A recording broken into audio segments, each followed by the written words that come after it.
Magandang gabi po sa inyong lahat, mga masugid na tagapakinig sa aking munting channel. Ngayong gabi, babasahin ko ang isang liham mula sa ating taga-subaybay. Siya ay si Julimer. Mula sa bayan ng Ginyangan sa lalawigan ng Quezon. Isang bayan na kung saan nasa dulo na ng Katagalugan. Nang panahong iyon, nakakaunti pa lamang ang may kuryente sa bawat bahay sa aming lugar. Kapag lumubog ang araw, ay talagang madilim na ang buong paligid. Kakaunti rin ang mga bahay. At sa pagitan nito, puro palayan, kagubatan at kabundukan. Sa aming bayan, tinatawag naming linang ang kabundukan. At kung papasok ka roon mag-isa, may pakiramdam ka na. Halos paninindigan ka ng balahibo na hindi mo maipaliwang kung bakit. Noong gabing iyon, galing akong bayan. Papauwi ako sa aming barangay. Kailangan kong dumaan sa linang para makauwi mula sa kabilang baryo. Sanay naman akong maglakad mag-isa. Pero iba ang gabing iyon, tahimik, masyadong tahimik. Parang patikuliglig, natakot magsalita.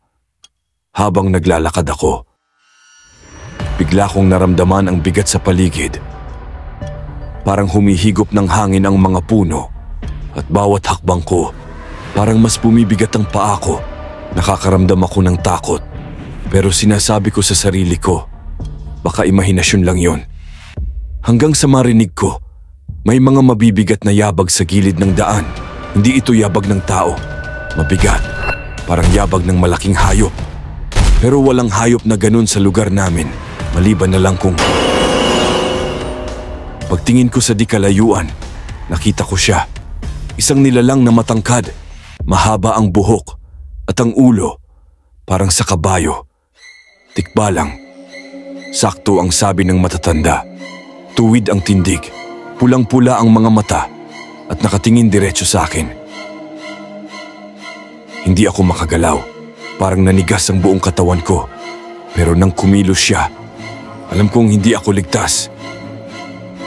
Tumakbo ako, pinilit kong tumakbo. Pero pakiramdam ko, mas lalo lang akong naliligaw.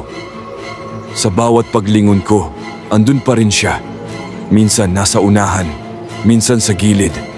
Hindi ko maintindihan kung paano siya nakakalipat ng ganoon kabilis. Hanggang sa naalala ko ang sabi ng matatanda, kung gusto mong makawala sa tikbalang, baliktarin mo raw ang damit mo. Kahit nanginginig, ginawa ko. Pinuksan ko ang botones ang suot ko at mabilis kong sinuot pabaliktad. Pagtingin ko ulit, wala na siya. Tahimik ulit ang paligid na parang walang nangyari. At doon ko lang napansin, nasa gilid na pala ako ng kalsada papasok sa aming barangay. Hanggang sa ngayon, ayon kay Julimer, hindi na siya umaakyat mag-isa sa linang tuwing gabi. Dahil sa dulo ng bayan ng Katagalugan, sa mga gubat na walang kuryente at kakaunti ang tao, baka may mga matang nakatingin sa'yo. Mula sa nilalang na tinatawag nilang tikbalang. Oo, baka sabihin nyo katang isip ko lamang ito. Pero malalaman nyo lamang kapag kayo na mismo ang nakadanas ng ganong senaryo. Hanggang dito na lamang po ang aking sulat. Maraming salamat po sa pagsalaysay ng aking kwentong kababalaghan.